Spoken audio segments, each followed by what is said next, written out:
What's poppin' T Squad? It's me, Keisha, and I'm here with my all tea, all shade, love and marriage Huntsville season 3, episode 14 review.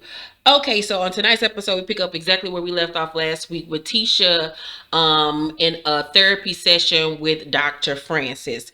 And he posed the question to her, how do you know it's a lie when somebody, you think somebody might be lying to you? And she was like, I do my research and I look the person in the eye. And I'm like, Tisha, you just saying the first thing that come to that pea brain of yours. Girl, you ain't doing no goddamn research, child. Okay. So Dr. Francis was like, so he has never deceived you in any kind of way. And she was like, not that I'm aware of. Girl, you thinking the whole time y'all been married that he has not lied to you, even if it was a white lie. Stop it, Letitia. So Tisha in her confessional is basically stressed out about these rumors online about this man having side children. Do I think that Marcel has side children? Absolutely not. If he did, we would have been heard about him by now. Or if he does, child, he done kept that woman quiet with all the money in the world. I don't think that he has any side children. Do I think that he was having an extramarital affair with Martell's cousin? Yes, I do. Absolutely. Are they still having an affair? I don't know, but I believe in the beginning of this series, he absolutely was. Um, so Tisha says early in our marriage, he told me I was too independent. I changed that because he wanted to be the guy that provided for me. Dr. Francis says, do you know what it is about him that needs you to be dependent on him? It might be his fear of loss. The more you're dependent on him, the harder it'll be for you to leave him. Is he dependent on you for anything? And I was like, boom, bow. You finally said what we've all been saying. He wants you tethered to him so you cannot go anywhere. He likes you being in this bubble that he has put you in, and he does not want that bubble to pop and you to finally come the fuck awake and see the light and see him for his works. So Tisha was like, maybe sexual needs. I don't know of anything else. You mean to tell me that the only thing that you can see your husband being dependent on you for is sex?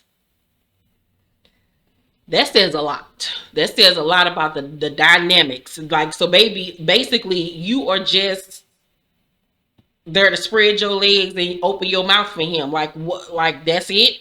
You just a hole for him to put his appendages in? Like that's all you here for, girl? I mean, we've basically seen that from the start, but like, girl, I mean, wake up call. So, Dr. Francis like Tisha, like the way he said her name, I damn near hollers. He was like, child, bless her Jesus. He was like, Tisha, I get concerned with how you invalidate yourself. You need to validate yourself as an individual and not just a wife. And I feel like once she does that, because she's on the road to finding out who she is as a woman, she's doing the work little by little by little. I do think by the end of this series, Tisha will have been left him. I don't know if they'll get a divorce, but she will end up putting her foot down when it comes to them because she's starting to see the light. Oh yeah, she's starting to see the light. So I think that this was really her first step, like I said, of really trying to figure things out and really start to assert herself with him and start to gain confidence in that, no, I'm not crazy. My feelings are valid and some shit is awry in this marriage. So I would watch out more so if I was you, child.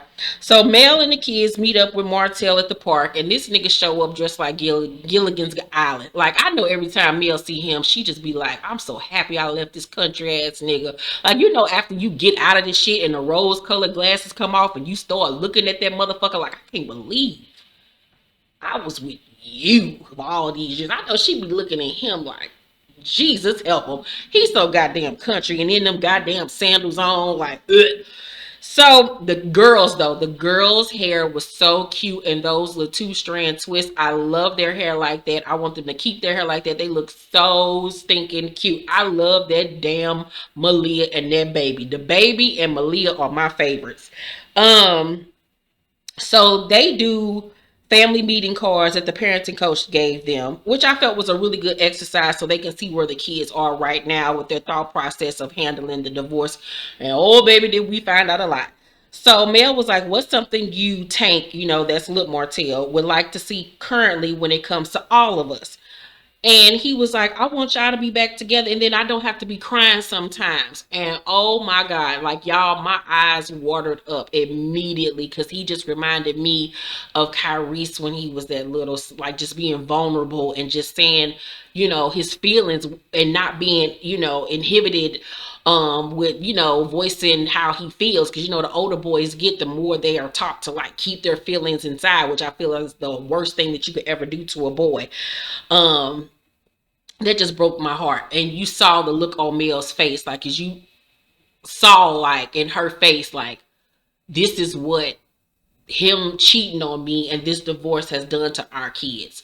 Like, and it's sad to see your baby saying that he be crying all the time because he wants y'all to be back together, but he's not old enough to understand the reason why you aren't. You know what I'm saying? That just broke my heart. So Mel was like, we don't want you to cry. I'm sure you guys have friends where their parents aren't married anymore. And Mariah was like, I don't have any of those friends. And Mel kind of looked over at Martell and he looked at her. So then Mariah asks, have you ever thought about marrying somebody else? Tank covers his ears because he like, la la la la la la la la. I don't want to hear this shit. No, nope, nope, nope, nope. No, the devil is a lie. So Mel was like, no, not no. And so Mariah was like, yes, yes. And it was like watching something literally off a Hallmark film. These kids are just so adorable and just so, I can say one thing. Mel and Martell did a great job raising these kids. They're doing a great job raising these kids because they are wonderful children. But it was sad to see her cheering because Mel was like, what is that about? And she was like, I don't want a stepdad or a stepmom. And then when you're a kid that age, you don't want a stepmom or a stepdad. You want your parents to be back together, especially when you've been raised in the house with them your whole life. That's all you've known. So Mel was like, can we just say a bonus mom or a bonus dad, an extra person to do fun stuff with you? And Martell was like, right now, mommy and daddy aren't even at that point. When the time comes, we'll talk. And Tank was like, it's never gonna come. His little homie was like, y'all got me fucked up. This is not happening. I'm gonna make sure it don't happen. God damn it. It's gonna be like the parent trap up in this bitch. You bring a nigga or a bitch up in this motherfucker. So Malia was like, I don't want anybody kissing me on the cheek. And I was like, yes, Malia, don't nobody want your COVID germs on my cheek, nigga. No, bitch, no. I love that damn Malia. She is the cutest. She looked just like Mel, just like her. That is Mel, little mini me. So Martell was like, are y'all happy about spending time with mommy for a few days and then me? And Tank was like, no, sir. I want to spend all my time with both of y'all. And oh God, this was just so heart-wrenching. Mariah agrees, of course. You can tell like they be talking about this a lot. Like, you can tell like they're like, what if mommy and daddy get together? Or what if we do this? I wouldn't put it past them kids that they be plotting and planning on doing shit to get them back together or to get them to talk to each other. Mel was like, do you feel like you get to see mommy happier now or happier before? Because she was trying to get them to see like me being not married to your dad is actually better for me. Like, I know you guys have saw me, sad and stuff like that in the past, and you've seen now that I'm happier, but it kind of went over their heads a little bit. And Tank was like, maybe you guys can start hanging out, and then maybe one day y'all can come back together and get married. And I was like, oh, woo, woo, woo, woo, woo, woo. It's not gonna happen. It's not gonna happen. Mel had a look on her face. She was like, shit. Did you see the hat this nigga had on? I'll be damned. So Martell was looking like, yeah, say it, son. Say it, say some more. It's like, say it. If you say it, she might listen. So Mariah was like, do y'all have a secret crush? And Martell was like, I got a secret crush. And Mariah's face, child, was like she was crushed. Like, I know you lying. And Martell was like, I'll tell you if you want me to. He was like, you guys are my secret crush. And baby Malia was like, nope, lies, fairy tales, and fallacies. No, you ain't about to lie in my face, nigga. She was like, we already know. Yes, we do. And she was like, I saw you in a hotel with her. I saw you guys riding in the elevator. I'm like, the hell is going on, little Wendy Williams? Martell was like, where were you? And she was like, with mom. And Martell was like, I mean, Mel was like, she ain't lying. Like, shame the devil, nigga. So Martell was like, so she was with you and saw me on the elevator with a girl. And Malia was like, don't say it, mom. Don't say it. And Mel was like, it's our secret. I got you. Y'all go ahead on and play. And Martell, his confession was like, you should try your best not to paint your father in a negative light. Protect me. To an extent, I understand where he was coming from, but baby, in the heat of the moment, when you know your man cheating on you, sometimes you got to get up in the middle of the day and take your kids on the run with you real quick. If you can't drop them off over somebody's house real quick, sometimes you got to be like, come on, baby, we about to go, go on a little field trip real quick. This is just mommy and me time. You know what I'm saying? Because she had to find out what she needed to find out, and she found out what she needed to find out. God damn it! So I understood where he was coming from, but sometimes we as women, we got to make adjustments. Is it right? No, but shit, we all done been on them type of missions before. And at the end of the day, she wouldn't have to protect you if your ass went out there motherfucking cheating, bitch. And you should have been protecting your motherfucking kids by keeping your dick in your pants. How about that? So, Mel was like, you said you wanted to introduce them to their sibling. I'm sure that's not something you want them to hear online or whatever. So when are you planning on doing it? Because I want to be present, because who knows what their reaction is going to be, and for them to see I'm okay, so maybe they'll take it better. And that's big of her to be at a point where she's just like, you need to tell these kids, and I will be there to, help guide the situation so they know that mommy's straight. This is not a, bad thing. I'm all right, or whatever the case may be. Because it's going to be very confusing for them to be like, daddy got a baby with somebody else. Like, the fuck? You know what I'm saying? Especially with them wanting them to be back together so bad. Like, they going to realize that daddy had a baby with another lady. Like, but he was married to my mommy. Like, that's going to fuck them kids up. And I'm surprised, and I really don't believe that them kids, like, ain't nobody at their school mention this to them. Like, 'cause I know the kids that they go to school with, parents watch the show and hear shit or whatever. So I'm pretty sure Mariah know. You can't tell me Mariah don't know. You can't tell me that little girl don't know. They know everything else. I would be shocked. So Martell was like, I want to do it soon. Do you think they're ready for that? And Mel was like, I'm not sure, because I've never really been in this predicament before. She was like, but I do think it should come from you. And he was like, well, with your situation. She was like, yeah, but I was 18, sir. These are little kids. Like, nigga, don't bring up my mama. Don't talk about my mama, nigga. So Mel was like, I had a meeting with Chris, and he was like, be nice when you talk to people about me. And Mel was like, you always talking about we got 4 kids together, but you took a person you just befriended again in hopes of them getting a commercial piece of the 47 acres, but you got a problem with me building houses on it. You think that's being nice? Like, it's always about him, and don't do this to me, and don't do that to me, and don't say this, but you don't give a fuck about me. You taking food out of your kids' mouths because you want to spite me, because you want to bang your chest like you Planet of the motherfucking Apes, nigga. So Martell was like, I don't have a problem with you building houses. I'm not even thinking you want to build for real. Girl, you do got a problem with it, sis. So he was like, you out here singing. And Mel was like, you thinking, but you got my number to call me about any other thing you want to call me about. How about you ask me? Exactly. You knew what you was doing. So Martell was like, you got anything else you want to talk about? I think we've accomplished our goals. Oh, of course you don't want to talk now. Put your hat back on, Gilligan. So Tisha visits Marcel at their office, and he gives an update on Scott Manor. He was like, Uncle Mike only did some of the work, so he fired. But then he talked to another contract. Then Uncle Mike's principal worker at the architectural firm called and basically begged for the man job back. So I'm like, do Uncle Mike got the job or not? I feel like Uncle Mike needs to stay fired, because Uncle Mike is Uncle Mike, goddamn it. Uncle Mike is lazy, goddamn it. So Tisha brings up their run, this Destiny run that they're doing, and says that Mel and Destiny want to sponsor it, and that they were the only people that responded to her text message about sponsorship. Tiffany and Kimmy did not. So Marceau says that he's feeling disconnected, and Tisha's like, you're definitely disconnected from me. And he was like, yeah, I just got a lot on my plate with this, that, and the third, and it's woe is me again. And she tells him that she spoke with Dr. Francis, and he asks who she is outside of being a mom and a wife. And she says, I took that as him saying you don't have to give up your goals and dreams. And so Marcel was like, part of that's true and part of it isn't. You didn't give up who you thought you were. Maybe you're a great mom and a wife. Maybe you're a commercial real estate developer or entrepreneur. Maybe these things are the things that describe Tisha. No, those are the things that you've made her into. This nigga is so caught up with keeping this girl tightly tethered to him because he do not want her to see that he ain't really shit. He has really suited this girl head up to think that he is a prize and that she's lucky to be with him. He really honestly has. When this nigga looked like the Grinch that stole Christmas, he's fat, he has titties. Remember, he was bigger than this. Like, excuse you, sir, you're an asshole. Like, ew.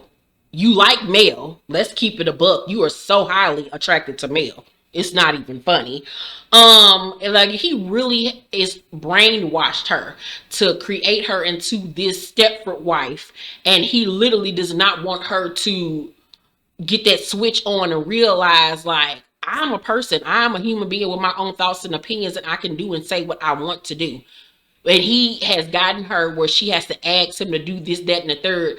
Girl, Tisha, I pray to God you wake up. So Tisha was like, he feels I defend you a lot. And Marcel was like, I've always looked like a liar anyway.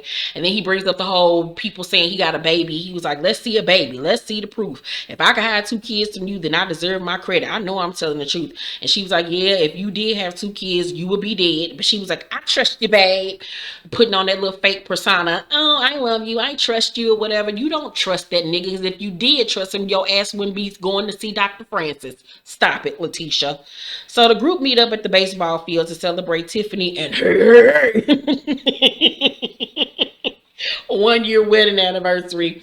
They play a game of baseball or whatever, and after they go inside and talk, and Tiffany takes a shot at Martell about everything being about him.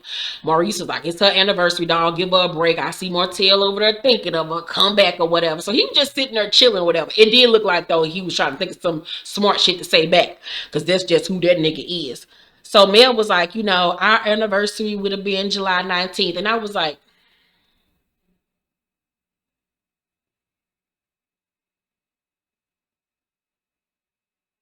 Mel, Mel.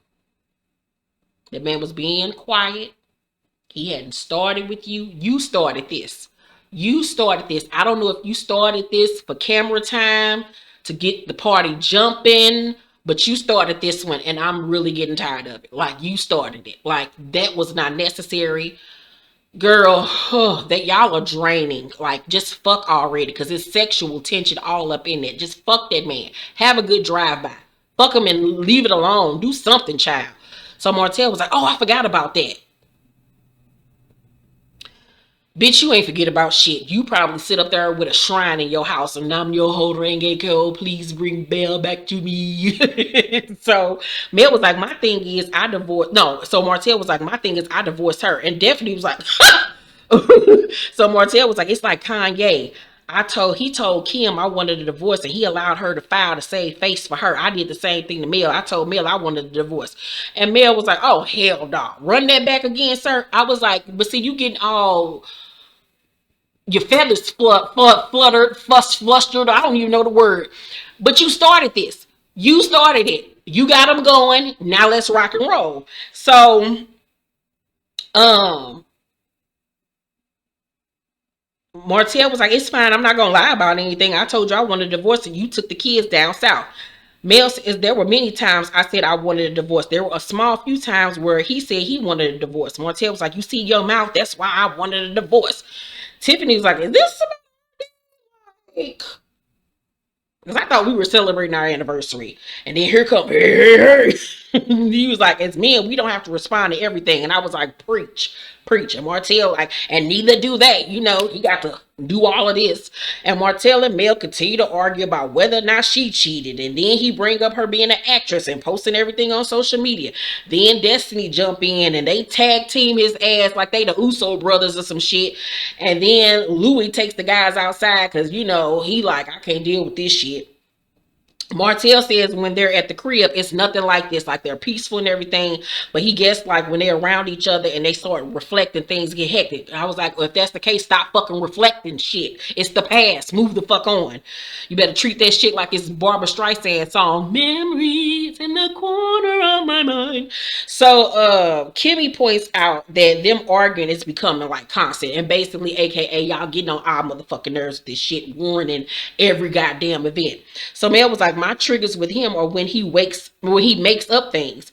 Destiny was like, well, when you know your triggers, you have to be in control of them. And I was like, you better give her sound advice, because he can't control how you respond, ma'am. You are in control of who you are and what you say and how you react to things.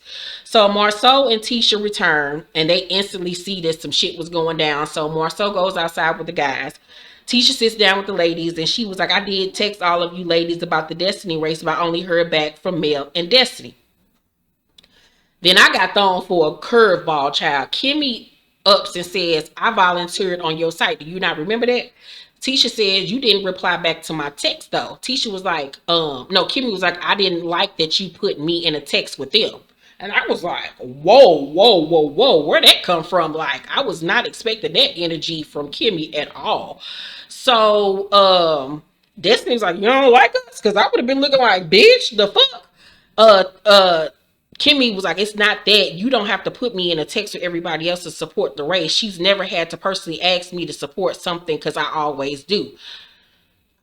I'm like, what is going on here? I was not expecting this from Kimmy. It was like she was putting 10 on 20. It was like she just wanted a problem with Kimmy.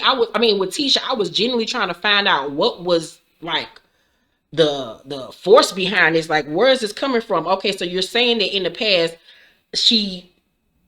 I guess from what I got from it, she was basically saying that Tisha always asked her separately, in conversation about her participating in things, and now all of a sudden you putting me in a group text with everybody. It went over my head. Can somebody explain it to me? Because I didn't understand it at all. So Tisha was like, I sent the text about sponsorship. Kimmy stands on what she said. She was like, I didn't want to be in that group. I didn't feel like I needed that. And I was like, well, okay, bitch, put your titty on the table. So Tisha in her confession was like, Kimmy says in her confession, I didn't like being put in a text group to ask Maurice and I for a check. I thought it was done by intent. So basically, I gathered from that is that she felt like Tisha put her in that group text message basically to put her on Front Street or to start some shit. I don't know. Mel was like, but did you tell her you don't have to text me? Kim was like, no. And Mel was like, okay, communication is key. And I was like, exactly. If you felt that way, why did you just didn't call her and say it? I know one thing, when I do have something to tell all of my friends that is very important, I don't do group text because I don't like being placed in group text messages. So I'll type everything out and just send that same text message separately to all of the people that need to know. I hate being put in group text. I absolutely detest it. So, but it's not a thing of me trying to differentiate who's more important than who. I don't know. So, and I was like, Kimmy was always saying that Tisha do too much. I was confused. So, Tisha was like, I never thought it was an issue. We do group text all the time. Kimmy says it wasn't my preference with how we've rolled until now regarding events. So like I said, I felt like she was coming from a place where you used to ask me shit separately. Now all of a sudden you putting me in a group text to group me with everybody else to basically be on some, like you with everybody. We ain't on that sister-in-law, playing field anymore, like you with everybody else. That's what I was taking from it. Like it was a jab. So Tisha was like, why didn't you call me and say that to me? He was like, why didn't you call me and ask me about the event like you normally do? Girl, just a bunch of tit for tat bullshit. I was like, are you hoes on y'all period? What is going on? Tisha was like, shit, your ass don't never call me. Kimmy was like, I'm not a big caller. The only time it becomes a problem is when you have a problem with me. You've always called me more.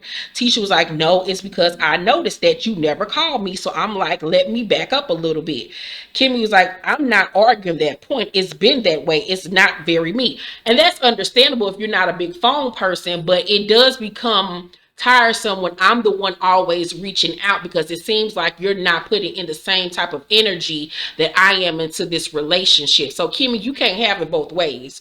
You have to put in something too as well. Like, come on now, girl. You can't just be like, you gotta call me, you gotta do this. Like, if you want to be in my life and have a relationship with me, you gotta put in something too, girl. And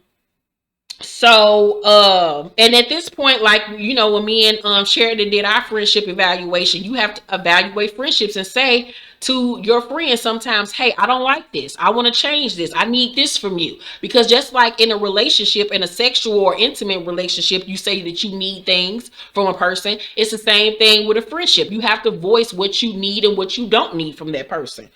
So Tisha was like, are you a big planner? Because you've been planning stuff and didn't invite me. And I was like, oh Lord. So Kim was like, what have I planned? Tisha's like, I guess nothing is. So obviously Kimmy has planned some event and has not invited Tisha, or she didn't invite Tisha. So Tiffany was like, there was an event? Tisha was like, I'm talking to her, not y'all. And I'm like, oh, well, wait a minute now, Jesus. Okay. So Kim was like, can you please tell me? And Tisha's like, no, I'm not Kimmy. Kim was like, see, this is the stuff that is stressful to me. And at the end of the episode, Tisha still ain't telling Kimmy what this event is that she didn't get invited to. And it's just a big ass mess. But like I said, I was shocked that Kimmy came with this type of energy and being on this type of time with Tisha. Like, I was like, it was like the roles reversed. And she pulling a Tisha on Kimmy, like starting shit over dumb shit. It was like having all of these unrealistic expectations of shit. It was like Freaky Friday this episode. I didn't understand nothing what was going on. Maybe it's something more to it that just wasn't brought to the table, because this was just really weird to me. Let me know what y'all thought about tonight's episode down below in the comment section. Make sure to thumbs up this video, like and subscribe, and hit that notification bell button. I love you guys, and I will see you on the next review. Bye.